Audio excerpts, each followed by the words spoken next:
The wind was a faithless mourner, whipping dust and dead leaves around the skeleton of the half-built church.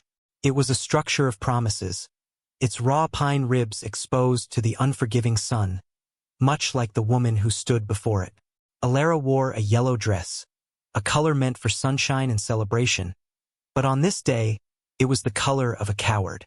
It was a beacon of her shame, screaming her humiliation across the barren plains to the small, dark cluster of townspeople who watched from a safe distance. They stood like crows on a fence line, their murmurs a dry, rustling sound that carried on the breeze. The silence where vows should have been was a physical weight, pressing down on her chest until she could barely draw breath. The preacher had long since retreated, his face a mask of pity and professional discomfort. Her father had already gone, his shoulders slumped with a defeat that was somehow more cutting than any anger he could have shown.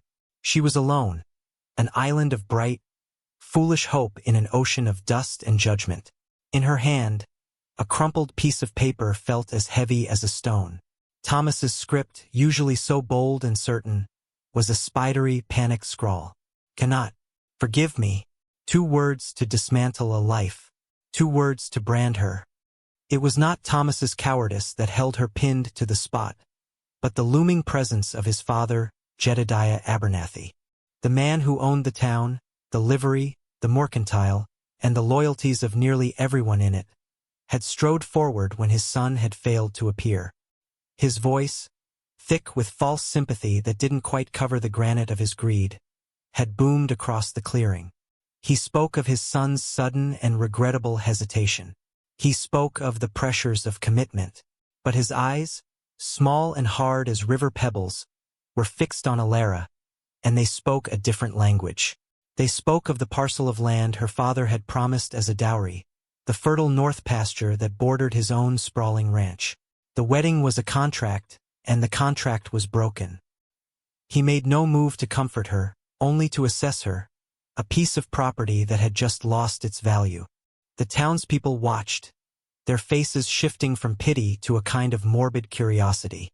They were witnessing a social execution, and Alara was the condemned. The yellow dress, painstakingly stitched by her own mother from fabric ordered all the way from St. Louis, felt like a funeral shroud. The sun beat down, bleaching the color from the sky, and in that stark, silent moment, Alara understood a profound and terrible truth. She had not just been abandoned by a man, she had been discarded by the world she knew. There was no road back to the girl she was that morning. There was only this, the dust and the silence and the weight of 1,000 judging eyes. The last of the wagons had rumbled away, leaving trails of dust that hung in the air like departing ghosts.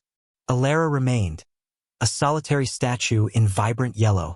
The sun was beginning its slow descent, painting the western sky in bruised shades of orange and purple. The wind had died down to a whisper, carrying with it the scent of sage and the coming cool of the evening. She did not know how long she stood there, only that the strength had gone out of her legs and a deep, shuddering cold had begun to seep into her bones, a chill that had nothing to do with the temperature. Her future, once a clearly marked path, was now a precipice. To return to her father's house was to accept a life of whispers and averted gazes, a spinster aunt in the making, a cautionary tale told to young girls. The thought was a cage and its door was slamming shut. She had nowhere to go. That was the simplest, most brutal fact of her existence. It was then that she heard it, not the rattle of a town buggy, but the steady, unhurried gait of a single horse. She didn't look up at first, assuming it was some straggler coming to gawk. But the sound was different. It was patient. When she finally lifted her gaze, she saw him.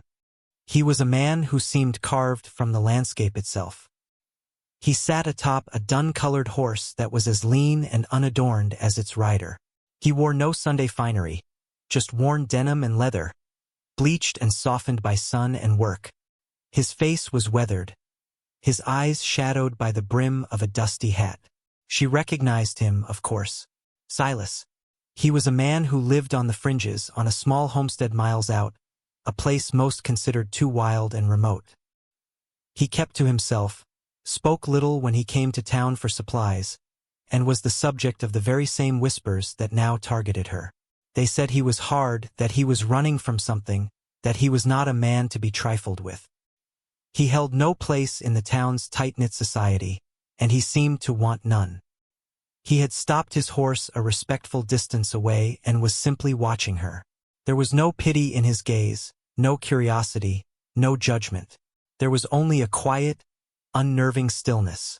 It was as if he were looking at a stray calf or a broken fence, a thing that was out of place and needed tending. He sat there for a long moment, the silence stretching between them, thick and resonant. Then he nudged his horse forward, stopping a few feet from her.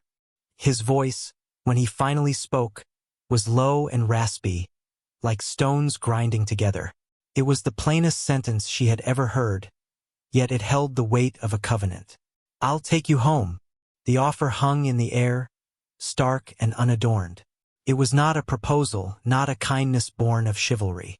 It was a statement of fact, a solution to a problem. Alara stared at him, her mind a maelstrom of pride, fear, and utter desperation. To go with this man, this outsider, was to invite a different kind of ruin. It was to sever the last frayed thread connecting her to her old life. The whispers would turn to outright condemnation. But what was she clinging to? A life of being pointed at in the street? Of being the woman left in the yellow dress? Her father's pained silence? Silas did not press her. He simply waited, his hands resting easy on the pommel of his saddle, his gaze steady. He was offering her an escape, not a rescue. The distinction was critical. He was not a white knight. He was a man offering a path out of the dust. She looked down at her hands, still clutching the wretched note. She thought of Abernathy's cold, calculating eyes. She thought of the long, lonely years stretching before her in her father's house. Slowly, deliberately, she let the paper fall from her fingers. It fluttered to the ground, a white flag of surrender. She met Silas's gaze, her own eyes dry and burning. She gave a single, almost imperceptible nod. He dismounted in one fluid motion, his movements economical and sure. He did not offer her a hand up. Instead, he simply steadied the horse, waiting for her to find her own way into the saddle.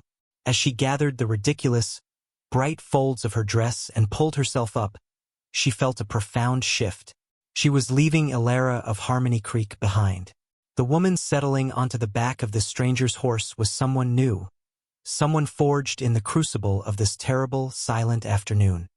The journey was a long communion of silence.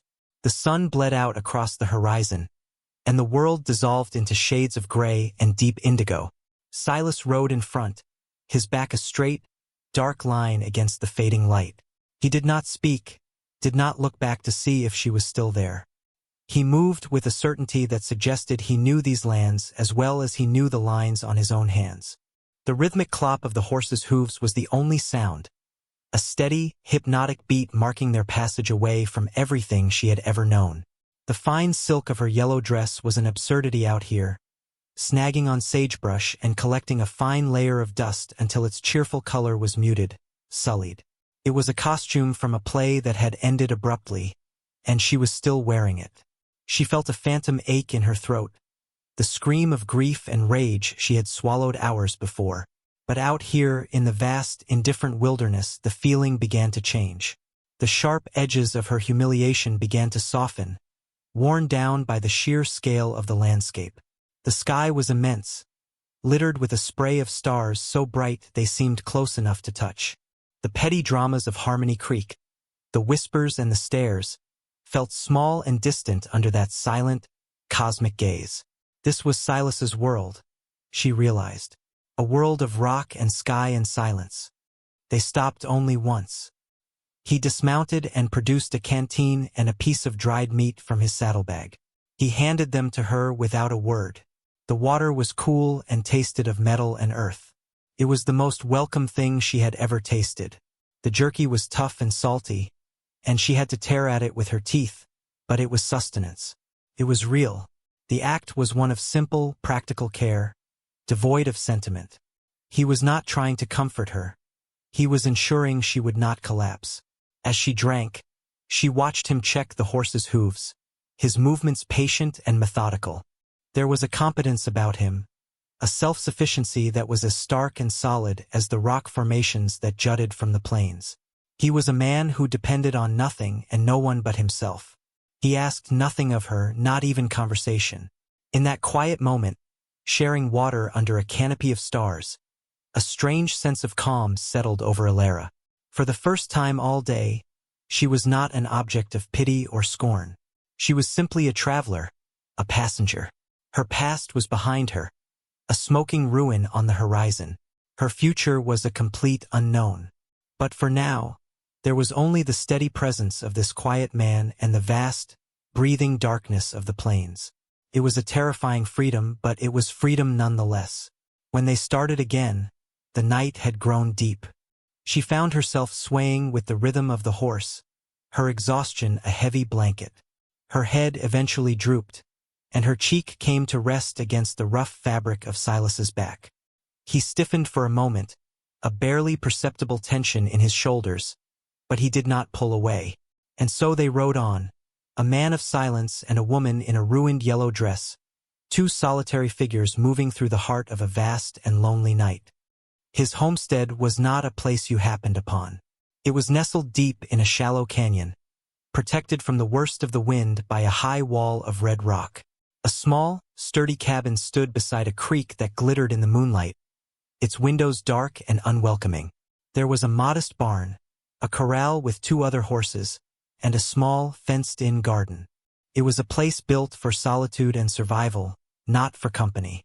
The stark functionality of it was a world away from the Abernathy Ranch, with its sprawling main house and painted white fences, the life of comfort and status she had been promised. Silas slid from the saddle and turned to help her down. His hands were rough and calloused as they circled her waist, lifting her easily to the ground. The touch was impersonal, brief, but the strength in his grip was undeniable. He led his horse toward the barn, leaving her standing alone in the moonlight. The cabin door was unlocked. Inside, it was Spartan and impeccably clean. A single room served as kitchen, dining, and living space. A stone fireplace dominated one wall, its hearth swept clean. A handmade table and two chairs stood in the center. A small alcove held a narrow bed, neatly made. The air smelled of wood smoke, leather, and dried herbs. It was the scent of a life pared down to its essentials. When Silas returned, he did not light a lamp. The moonlight pouring through the single window was enough. He gestured toward the alcove. "You can take the bed," he said. It was not a suggestion. She opened her mouth to protest, to say she could sleep by the fire, but he cut her off with a look. "I'll be in the barn." He moved to a small trunk at the foot of the bed and lifted the lid. He pulled out a simple homespun wool blanket and a man's nightshirt, long and plain. He laid them on the bed without ceremony. "There's water in the basin." He pointed to a small washstand in the corner. Then he turned and walked back to the door, his boots echoing softly on the wooden floorboards. He paused with his hand on the latch, his back to her. "The dress," he said, his voice quiet. "You should get out of the dress." He didn't wait for a reply. The door opened and closed, and he was gone. Alara stood in the center of the silent room, the moonlight tracing patterns on the floor. She felt the weight of his words. Get out of the dress. It was the uniform of her shame. Slowly, her fingers numb and clumsy, she began to work at the tiny pearl buttons that ran down her back. The yellow silk whispered as it fell from her shoulders, pooling at her feet in a bright, sorrowful heap. She stepped out of it as if stepping out of a fire. She left it there on the floor, a shed skin. Washing her face in the cool water, she scrubbed away the dust and the tear tracks. She pulled on the coarse nightshirt. It was huge on her, smelling faintly of him, of soap and outdoor air. It was a strange, intimate comfort. As she slipped under the blanket on the narrow bed, she heard the distant, lonely cry of a coyote. She was miles from anyone, in the home of a stranger, her life in tatters. Yet, as she closed her eyes, she felt a sliver of something she hadn't felt all day, a profound and inexplicable sense of safety. The first few days passed in a haze of silence and routine. Alara woke each morning to the sound of Silas already at work outside, the rhythmic ring of an axe or the low murmur of his voice as he spoke to his horses. He would leave a pot of coffee on the hearth and a slab of cornbread on the table before he left. They did not eat together. She would watch him from the window, a solitary figure moving with relentless purpose from one task to the next. Mending fences, clearing brush, tending his animals. He worked as if the labor itself was a language he understood better than words. Ashamed of her idleness, Alara began to impose her own order on the small cabin. She swept the floors, washed the few dishes, and tidied the already neat space. She found a sewing kit in the trunk and began mending the small tears in his work shirts, her stitches small and even. It was mindless work, and it kept her hands from trembling. She found his small vegetable garden and began to weed it, the sun warm on her back, the scent of turned earth filling her senses. These small acts of domesticity were all she knew, but here they felt different. They were not duties performed for a future husband, but contributions to a shared survival. She was earning her keep in the only way she knew how. One afternoon, she took the yellow dress from the floor where it still lay. The vibrant silk was creased and dirty. Holding it felt like holding a ghost. She carried it to the creek, her heart a heavy, cold stone in her chest. She knelt at the water's edge, intending to wash it, to scrub away the stain of her humiliation. But as she dipped the fabric into the clear, cold water, she stopped. To wash it was to try and salvage it, to pretend it could be worn again, to pretend she could ever go back. With a sudden, fierce resolve, she found a sharp-edged rock. She began to tear the dress into long strips, the sound of ripping silk a violent, satisfying sound in the quiet canyon. She worked until the beautiful garment was nothing but a pile of yellow rags. She washed them then, not as a dress, but as useful cloth. She hung them over a bush to dry, bright flags of surrender that were slowly being repurposed. That evening, when Silas returned, he found the cabin clean. A simple stew of beans and salted pork simmering over the fire, and a stack of neatly folded yellow cloths on the table. He stopped in the doorway, his eyes taking in the scene. He looked at the stew, then at the cloths, then finally at her. He said nothing, but his gaze, for the first time, held something other than detached observation. It was a flicker of acknowledgement, a silent recognition of the change that had taken place. He sat at the table, and for the first time she joined him. They ate in their usual silence, but it was a different kind of quiet. It was no longer the silence of strangers, but the shared, comfortable silence of two people who understood the language of hardship. Their fragile accord was tested by the land itself. A sudden summer squall rolled in from the north, a bruised and violent-looking cloud that swallowed the sky. The wind howled through the canyon, and rain came down not in drops but in solid, wind-driven sheets. The creek, normally a placid ribbon of water, began to swell, its voice changing from a murmur to a roar. Silas worked with a grim urgency, securing the animals in the barn, his face set against the rising storm. Alara, feeling useless inside the cabin, pulled on one of his oversized oilcloth coats and ran out to help. She didn't know what to do, but she couldn't bear to stand by. He saw her, and for a moment, a flash of annoyance crossed his face. "Go back inside," he yelled over the wind. "It's not safe," but she stood her ground, her hair plastered to her face, the rain running in rivulets down her cheeks. "Tell me what to do." The words were snatched away by the wind, but he understood. He hesitated, then pointed to a stack of heavy stones near the garden. "The bank by the corral, is starting to wash out. We need to shore it up." For the next hour they worked as a team. He would heave the larger rocks into place while she scrambled to fit smaller stones and packed mud into the gaps. The work was brutal, her muscles screaming in protest, her hands raw and scraped. The rain was a relentless assault, cold and blinding, but a strange energy surged through her. This was not about shame or reputation. This was about survival. It was about protecting this small, hard-won piece of the world. She worked beside him, their movements falling into a frantic rhythm, a dance against the storm's fury. They were no longer a man and a woman, rescuer and rescued. They were two people fighting the same battle, their shoulders brushing, their shouted words a necessary shorthand. The roar of the creek was deafening, the water now a churning, muddy torrent that licked at the edges of the corral. Just as a section of the bank began to crumble, Silas grabbed her arm, pulling her back as a torrent of water and debris swept through the space where she had just been standing. He held her there for a second, his grip like iron, the storm raging around them. Their eyes met, and in that moment, amidst the chaos, she saw a raw, unguarded flicker of concern in his gaze. He saw her not as a burden, but as a partner. When the worst of the storm finally passed, leaving a dripping, ravaged landscape in its wake, they stood side by side, soaked and shivering, looking at the bank they had managed to save. It was ugly, but it held. It held, she said, her voice hoarse. Silas replied, his gaze fixed on their handiwork. It held that night. They sat by the fire, wrapped in dry blankets, the silence between them now filled with the warmth of a shared victory. He looked at her hands, red and blistered. Without a word, he retrieved a small tin of salve and began to gently rub it into her raw skin. His touch was careful, his calloused thumbs moving with a surprising tenderness. It was the most intimate gesture she had ever known. In the quiet aftermath of the storm, a new rhythm established itself. The silence between them remained, but it was now a comfortable, well-worn thing.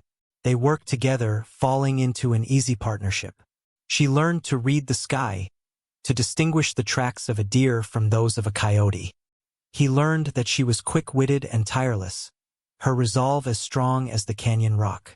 One evening, as they sat by the fire, she was mending a tear in her simple work dress, using a strip of the old yellow silk as a patch. He was carving a piece of wood, the shavings falling into a neat pile at his feet. The question slipped out before she could stop it. "Why did you stop for me?" He didn't look up from his work, his knife moving with steady, precise strokes. The fire crackled, filling the silence. She thought he wasn't going to answer. "I know what it is," he said finally, his voice low. "To have the whole town watch you burn." He set down his carving and looked into the flames, his eyes seeing something far away. "My wife, Sarah, she took sick. The town doctor called it lung fever. Said it was God's will." His voice was flat, devoid of emotion, but his hands had clenched into fists. "They were afraid. Said it was catching. They wouldn't sell me medicine. Wouldn't let me have credit for supplies. They just watched. Waited for us to be gone." He fell silent, the story hanging unfinished in the small cabin. Alara's heart ached for him, for the unimaginable loneliness of his grief. She understood now. His isolation wasn't a preference. It was a scar. He lived apart because the world of men had failed him in the most profound way. She reached out, her hand hovering for a moment before she gently placed it on his forearm. He didn't flinch. He simply turned his hand over and covered hers, his fingers warm and strong. It was not a gesture of passion, but of shared understanding. They were two survivors, two outcasts who had found an unlikely refuge in each other's quiet company. Their fragile peace, however, was not destined to last. A rider appeared at the mouth of the canyon one afternoon, a boy from a neighboring ranch. He brought supplies and news. The news was for her. Jedediah Abernathy had not forgotten the North Pasture. He had gone to her father, pressuring him, threatening to call in debts. He was claiming the land was his by right of the broken marriage contract, a lie as bold as it was greedy. Her father, a good but gentle man, was faltering. Abernathy was preparing to seize the property. The world she had escaped was reaching for her again, its greedy fingers extending into her sanctuary. The fight she thought was over had only just begun. A cold dread settled over Alara, heavier than any shame she had felt before. This was no longer just about her. It was about her family's home, her father's legacy, the land that had been in their name for generations. Abernathy was not just a cruel man. He was a thief, using her humiliation as a key to unlock what he wanted. She explained the situation to Silas, her voice tight with a mixture of fear and fury. He listened, his face an unreadable mask, his eyes fixed on the distant line of the canyon wall. When she finished, he was silent for a long time. She expected him to tell her it was her fight, that he had given her refuge but would not be drawn into the town's squabbles. Instead, he rose and walked to the small mantelpiece above the hearth. He took down a rifle, checking its action with an economy of motion that spoke of long familiarity. He looked at her, his gaze clear and direct. "He'll come here," Silas said. It was not a question. "When your father won't break, he'll come for you. He thinks you're the weak link." A few days later, he was proven right. The sound came first, the echo of multiple horses, far too many for a friendly visit. Alara's heart hammered against her ribs. Silas was already moving, placing the rifle by the door and taking up a stance on the small porch, his shotgun held loosely in one hand. He was not a man coiled for a fight, but one simply occupying his ground, an immovable object. 3 riders emerged from the trees, Jedediah Abernathy in the lead, flanked by 2 hired men whose faces were hard and artless. Abernathy reined in his horse, his lip curling in a sneer as he took in the humble cabin and Alara standing in the doorway behind Silas. "Well, well," he boomed, his voice oozing condescension. "The fallen dove has found a new roost. I've come to take you home, girl. Your father is worried sick." The lie was so blatant it was almost laughable. "I am home," Alara said, her voice shaking only slightly. Abernathy's eyes narrowed. "Don't be a fool. This is no place for you. Sign the deed to the North Pasture, as recompense for the shame you've brought on my family name, and I'll see you settled." He was trying to twist the narrative, to paint her as the guilty party.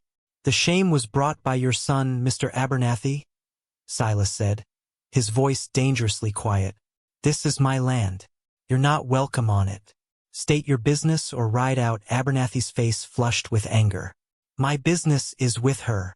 This is between families." He dismounted, his movements arrogant and proprietary, as if he owned this ground too.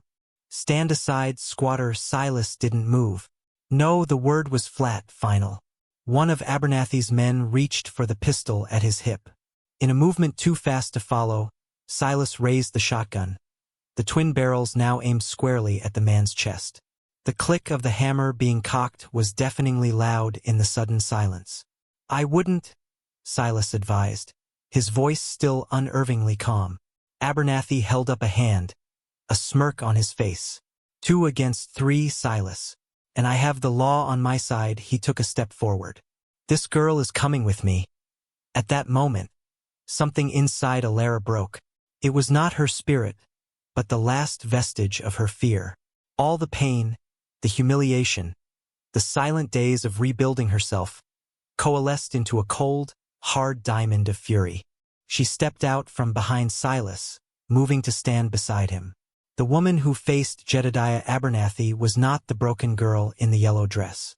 Her eyes were clear, her spine was straight, and her voice, when she spoke, did not tremble. It rang with an authority that stunned all 3 men into silence. "You will not take me anywhere," she said, "and you will not have my father's land." Abernathy stared at her, genuinely taken aback by her transformation. The weeping, helpless creature he had dismissed at the church was gone, replaced by this woman of stone and fire. He quickly recovered, his expression hardening into one of cruel resolve. "You have no say in it. You are an unmarried woman, a disgrace. Your father will do as I say to protect what's left of your family's honor." He was using the language of her prison, the societal rules that had condemned her. But she was no longer in that prison.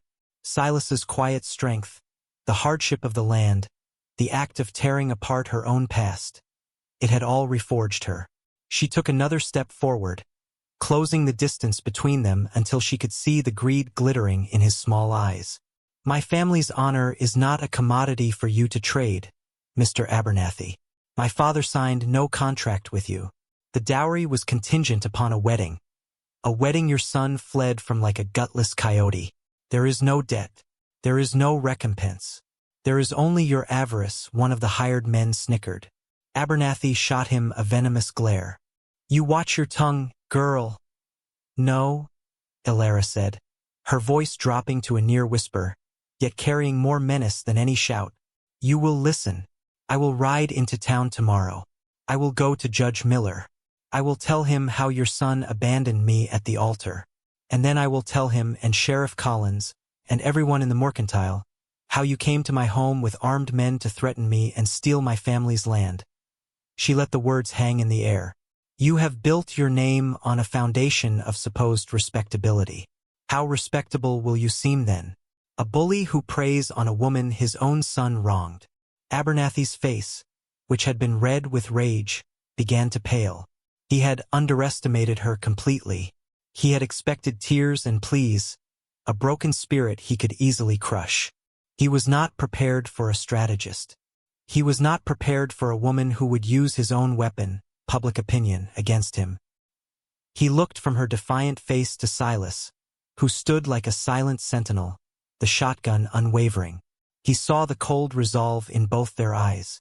He had no legal standing, only the power of intimidation, and that power had just crumbled. He had lost. The knowledge was bitter ash in his mouth. With a snarl of pure frustration, he turned back to his horse.